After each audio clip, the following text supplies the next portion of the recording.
Buenos días, chiquillos. Hoy vamos a trabajar en la clase de lenguaje. Esta ya es la segunda semana del tercer trimestre. Y vamos a continuar con el tema de los poemas. Primero que todo, plantearte que el objetivo de esta clase en general es comprender poemas adecuados a tu nivel. Y esto es a través de la interpretación del lenguaje figurado y también del análisis de las estructuras que puede tener un poema. Pero antes de eso, vamos a trabajar una actividad de inicio.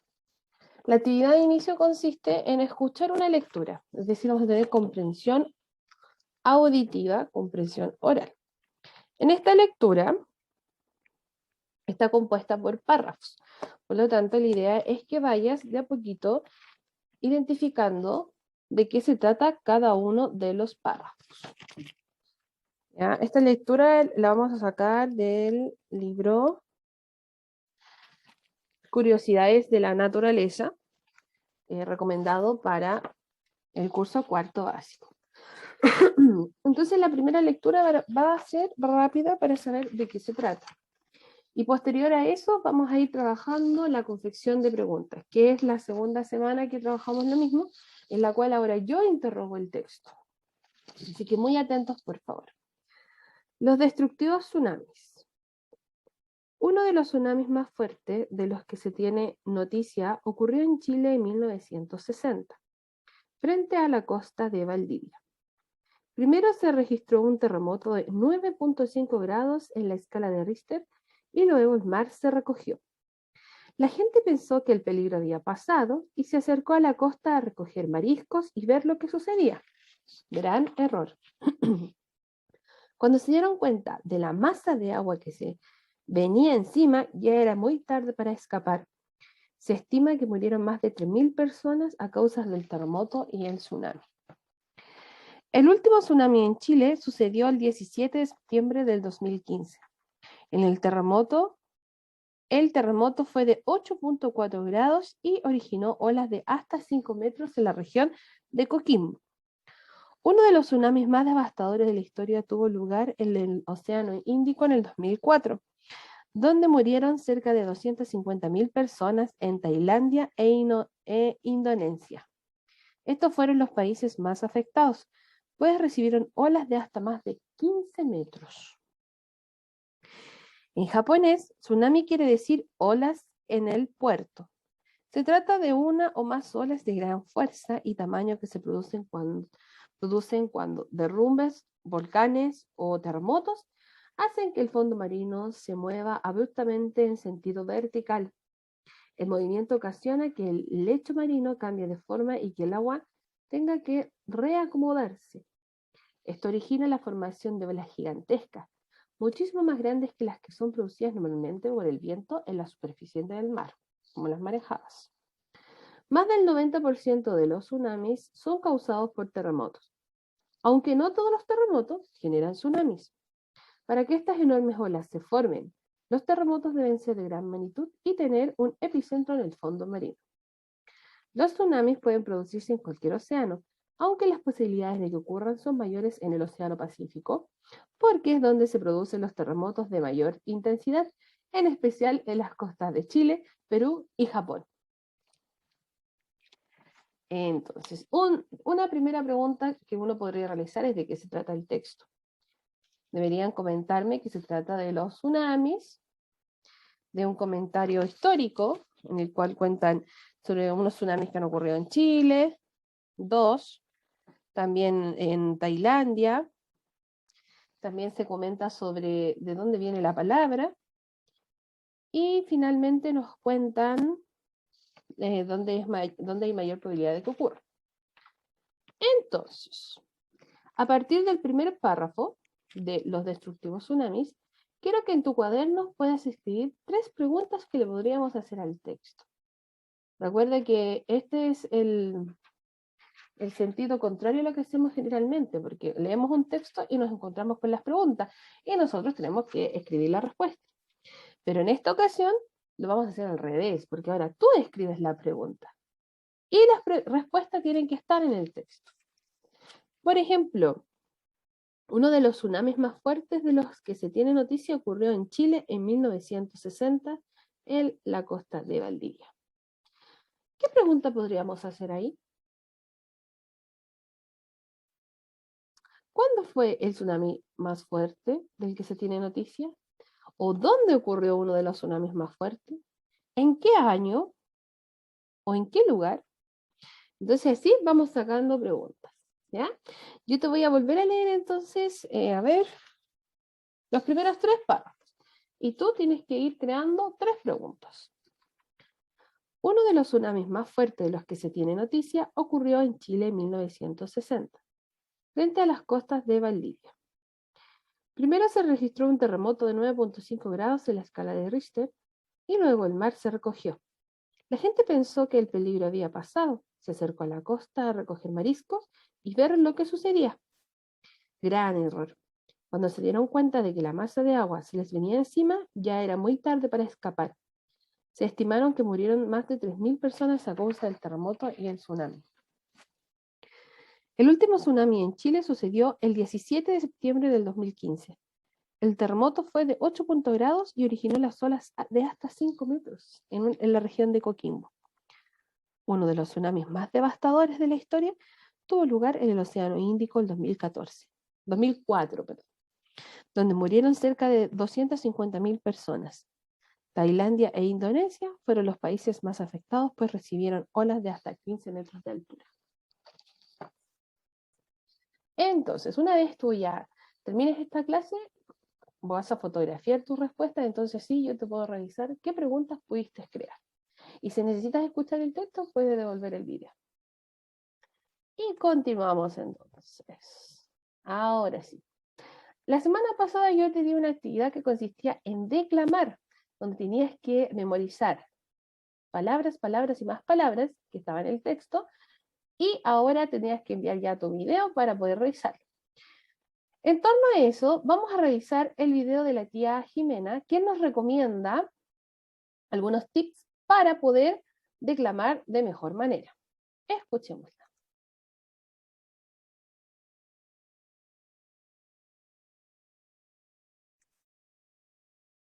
Hola queridos amigos y amigas de tercero básico, espero que estén muy pero muy bien. Hoy estoy aquí porque sé que tienen que recitar poemas, que tienen que declamar poemas. Y entonces yo quise enviarles una serie de tips para que esto salga muy pero muy bonito, muy pero muy bien, ¿ya? Así que vamos con el tips número 1. Y en el tips número 1 les voy a aconsejar que lean su poema, que analicen su poema, que conversen acerca de su poema en familia, qué es lo que entienden del poema y que lo logren comprender muy pero muy bien. ¿Ya? Eso es lo primero, analizar el poema, comprender qué es lo que dice. Si hay una palabra que no entiendan, la pueden buscar en el diccionario o a través de internet. Vamos con el tips número 2. Apréndetelo de memoria, eso es muy importante, porque eso va a ayudar a que tú estés más tranquilo, menos ansioso, ¿ya? Entonces, lo puedes hacer primero leyéndolo normalmente, luego quizás lo puedes cantar, o lo puedes rapear, o lo puedes recitar saltando, o lo puedes recitar corriendo, o puedes hacer una videollamada con tu mejor amiga o amigo o algún familiar que tú quieras mucho y le recitas el poema. Esto va a hacer que tú lo hayas dicho muchas, pero muchas veces de distintas maneras y tu cerebro ya lo va a recordar. Si tienes problemas con la memoria, puedes consumir un poquito de azúcar para que eso ayude a tu cerebro a memorizar mejor. Podrían ser dulces, pero si quieres algo más sano, podrían ser pasas, que también tienen mucho azúcar. Ya, ahora vamos con el tips número 3. Es importante que no cunda el pánico, que tú estés muy tranquilo cuando vayas a recitar tu poema. Como ya lo vas a saber de memoria, eso va a ayudar un poco a que tú estés tranquilo.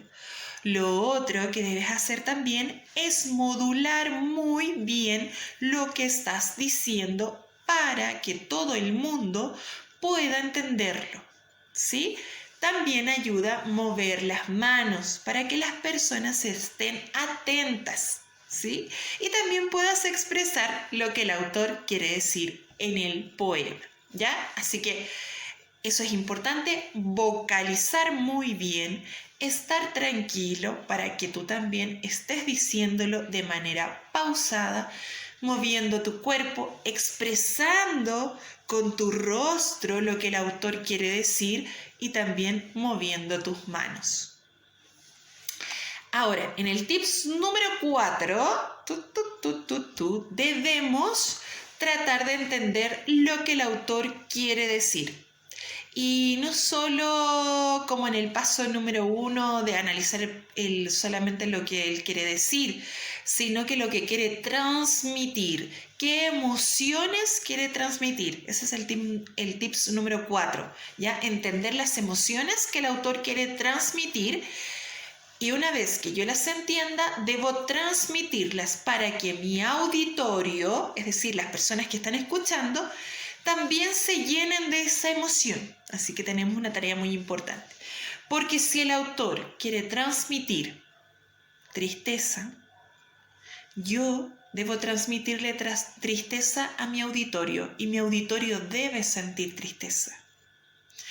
Lo puedo hacer a través de una voz más pausada, con un tono de voz más grave, ¿cierto? Con mi cara que está reflejando tristeza, mis manos que están reflejando tristeza. Y de esa manera yo le transmito la tristeza que el autor siente en ese poema y expresa en ese poema a mi auditorio, a la gente que me está escuchando. ¿Viste? Así yo puedo transmitir la tristeza. Pero si al contrario mi autor quiere transmitir alegría, mi tono de voz va a ser distinto, quizás va a ser en un volumen más alto, con un tono más agudo. Y, ¿cierto? El movimiento de mis manos quizás va a ser más enérgico, ¿cierto? Mis manos van a danzar para transmitir la felicidad. Entonces, y mi rostro también debe transmitir alegría si el poema es alegre, para que mi auditorio también sienta mi alegría. ¿Viste que es distinto? En el primer ejemplo, yo transmitía tristeza. Y en el segundo ejemplo, yo transmitía felicidad, porque el poema era alegre. El autor quería transmitir alegría, ¿ya? Entonces, eso es muy importante, que yo entienda la emoción del poema para que yo también la pueda transmitir, ¿ya? En el tips número 5, las pausas. Las pausas en los poemas son muy importantes. Puede ser las pausas entre versos o las pausas entre estrofas. Son muy, pero muy importantes porque ayudan a captar también la atención de mi auditorio, de las personas que me están escuchando. ¿Ya? Entonces, por ejemplo, si yo digo, había un ratón que tenía un botón, ¿sí? Ahí yo hice una pausa, por ejemplo, dije, había un ratón que tenía un botón. Entonces, ¿qué es lo que pasa? Que mi auditorio está esperando qué es lo que yo voy a decir, con qué frase yo voy a rematar. Entonces, es importante que tú tengas claro que no es, había un ratón que tenía un botón, bla, bla, bla, bla, muy rápido, porque si no, no logro alcanzar a captar la atención de los que me están escuchando. Es importante que yo haga pausas en mis poemas. Y vamos entonces con el tips número 6 y último. Es importante que no te olvides que los poemas tienen rimas y que por lo tanto tú tienes que estar atento, como ya te sabes tu poema de memoria, estar atento a cuándo viene una rima, ¿cierto? Entonces, si yo sé que había un ratón, yo hago énfasis porque yo sé que luego va a venir que tenía un botón. Había un ratón que tenía un botón. Y yo sé que hay una rima, entonces yo marco mi voz, pero porque yo sé que venía la rima, porque si yo no sé que hay una rima, seguramente lo voy a decir más plano. y no se va a entender, no se va a notar la rima y la voy a perder. Y es importante que yo no pierda las rimas porque eso hace más entretenido un poema. ¿Ya? Así que ahí te dejo esos 6 tips importantes: leer el poema, analizarlo, luego poder memorizarlo, ¿cierto? Transmitir las emociones, entender las emociones del autor y transmitir las emociones del autor. Vocalizar bien, transmitir emociones a través de mi rostro y del movimiento de mis manos, hacer pausas también y tener claro que mi poema tiene rimas y que por lo tanto debo hacer énfasis en ellas para que el poema sea más entretenido. Y eso eran los 6 tips que teníamos para recitar los poemas. Así que eso, les mando un abrazo gigante, gigante, que les vaya súper, pero súper bien y nos vemos en un próximo videito. Cariños gigantes. Y ahí está.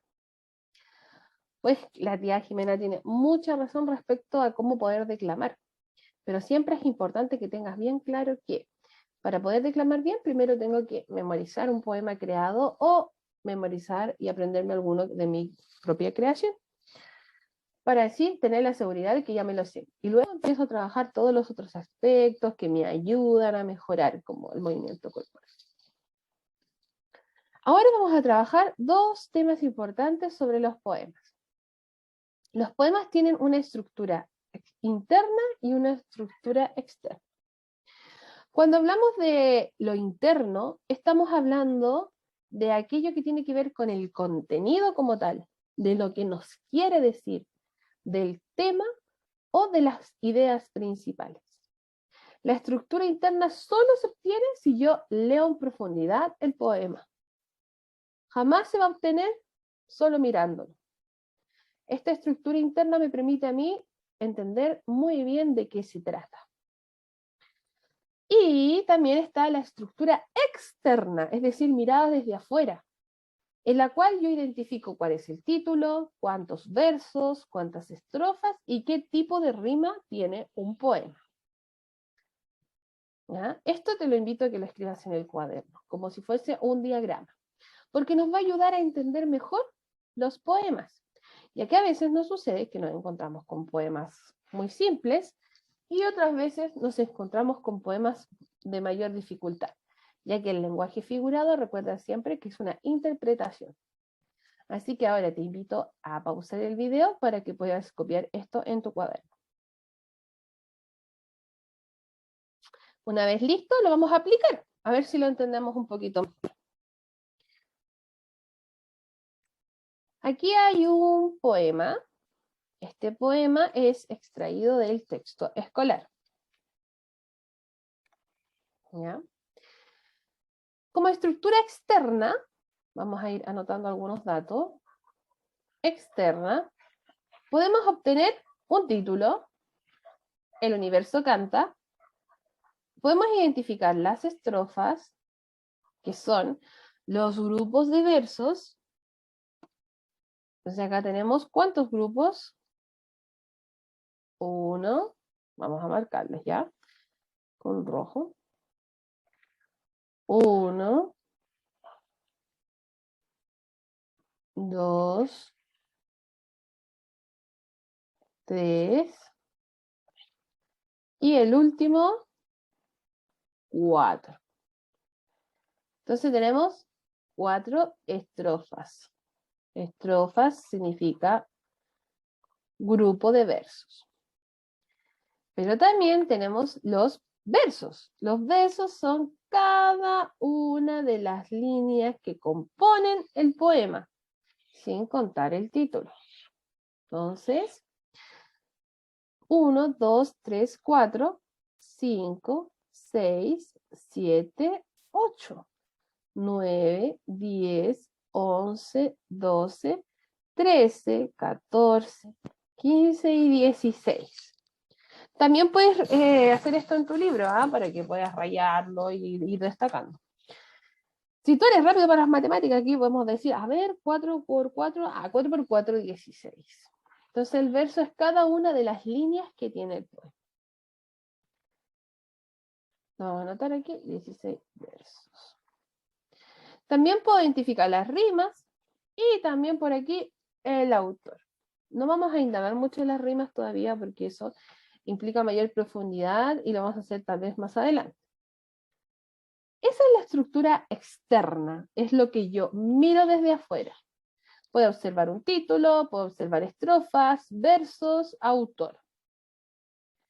Pero cuando nosotros ya trabajamos la estructura interna, ahora trabajamos la profundidad de lo que yo estoy leyendo.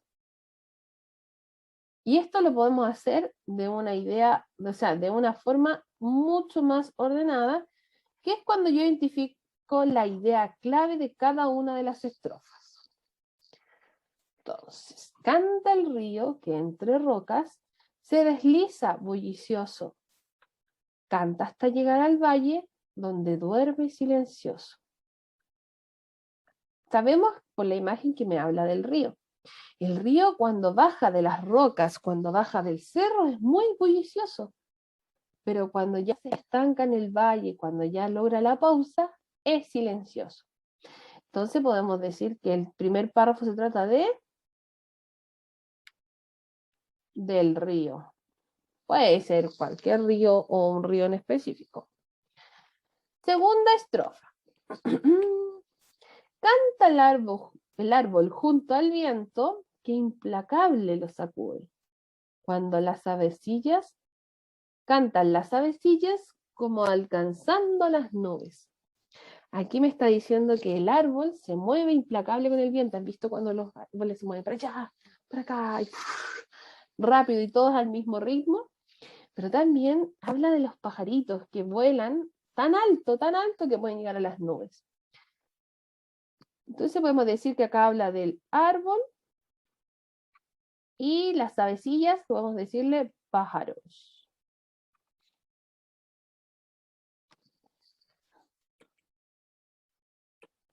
Ahí sí.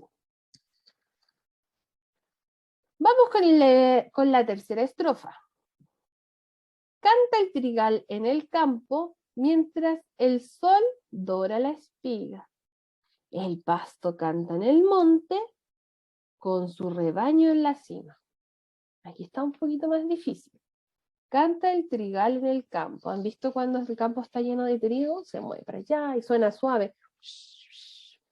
Mientras el sol dora la espiga. La espiga es verde y después se empieza a secar con el sol y ahí queda amarilla. Y el pastor también canta en el monte con su rebaño en la cima. Podríamos decir entonces que esto se trata de... ¿Qué piensan? Podría ser del campo y el monte, los cerros, etc. Es decir, lo que ocurre en la naturaleza.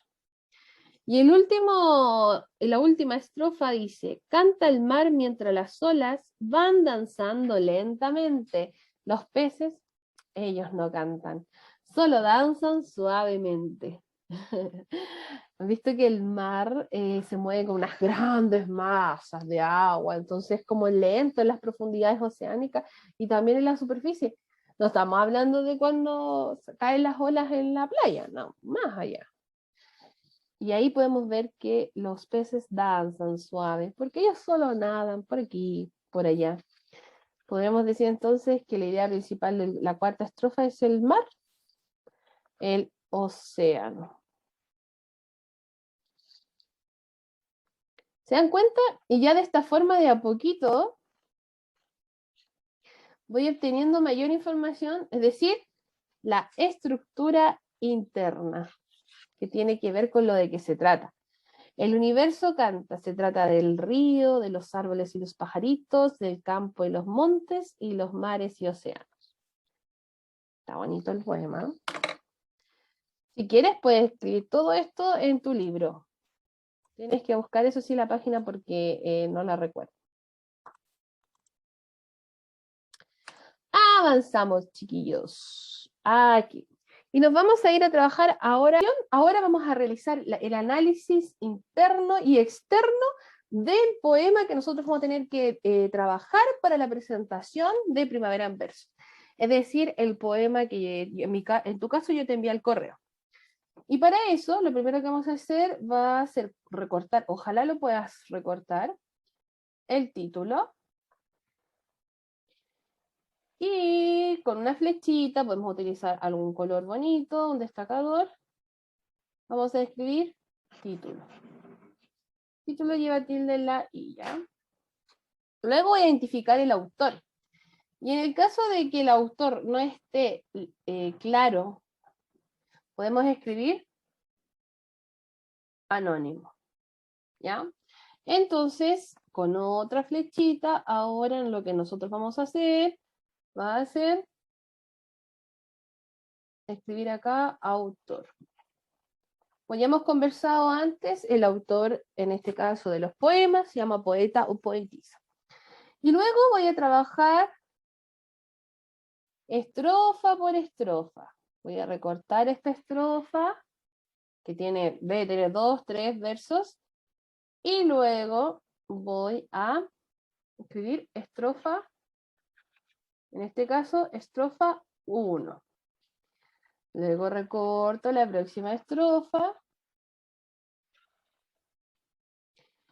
estrofa 2. Depende, hay algunos que tienen 2, 3, 4 estrofas. En el caso de que yo te haya enviado algún poema en el cual la estrofa no estuviese dividida, puedes hablarme y yo te marco dónde va la división de la estrofa, porque los poemas que enviamos tratando de resumir, o sea, de reciclar y no reutilizar tanto papel, lo hicimos con los chicos en presenciales, acortamos los espacios, ¿ok? En este caso, por eso, si ves que no hay estrofa, háblame y yo te las divido. Entonces, en resumen, van a tomar su poema, van a identificar dónde está el título, todo esto lo pegamos en el cuaderno, el autor, la cantidad de estrofas, y para finalizar, con un lapicito bonito, ordenadito, vamos a ir contando los versos. Dependiendo de la, puede que tenga 10, 15, 20, 30 versos, cortos, largos, etc. Este trabajo, como es un mini taller, aquí puedes pausar, hacerlo y después continuar viendo el video.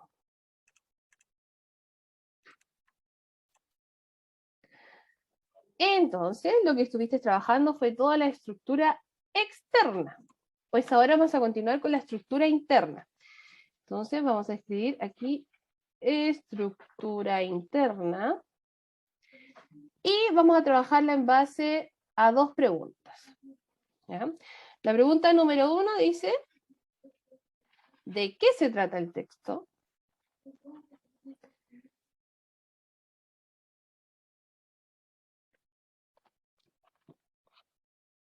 En este caso, el texto es un poema. ¿De qué se trata el poema?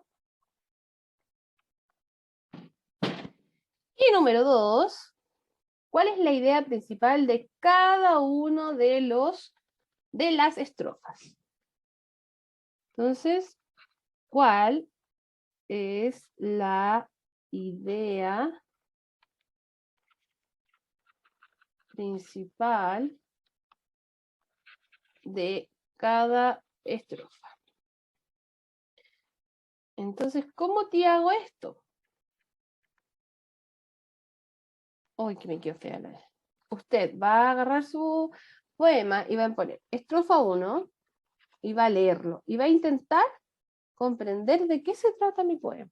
Recuerda que en el lenguaje figurado tú utilizas palabras que muchas veces tienen otro significado. Por ejemplo, uno de los poemas que utilizamos hablaba de la cebolla. Oh, no, uno de los ejemplos que tienes que hacer posterior a esta clase es sobre la cebolla. Y hablaba de suaves pétalos. Y los suaves pétalos de la cebolla se refiere a las capas. Ahí me acuerdo un poco de Chueco. Entonces, cada una de las estrofas tiene una idea central y la vas escribiendo.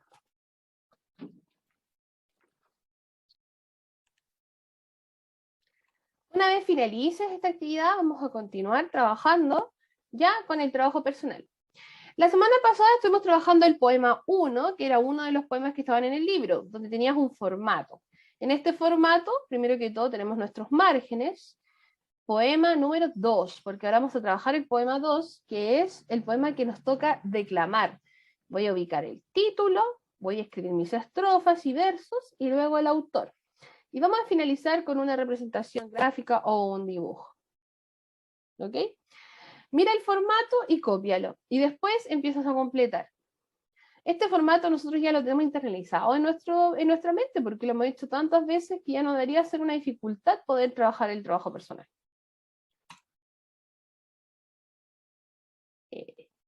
Bueno, llegó el momento ya de finalizar. Estuvimos viendo la estructura interna y externa de un poema, analizamos un poema general que estaba en el libro, después analizamos nuestro poema, es decir, el que me va a tocar declamar, luego lo transcribimos en trabajo personal y ya finalizamos con el ticket de salida. Acuérdate que vimos un video. Ese video me dio algunos tips para poder declamar poemas. Entonces ahora yo te invito a recordar con qué características te quedaste sobre un buen declamador o un buen recitador. Entonces te invito a escribir 3 características mínimas, es decir, 4, 5, 6, todas las que tú quieras, sobre cómo declamar un poema de manera correcta.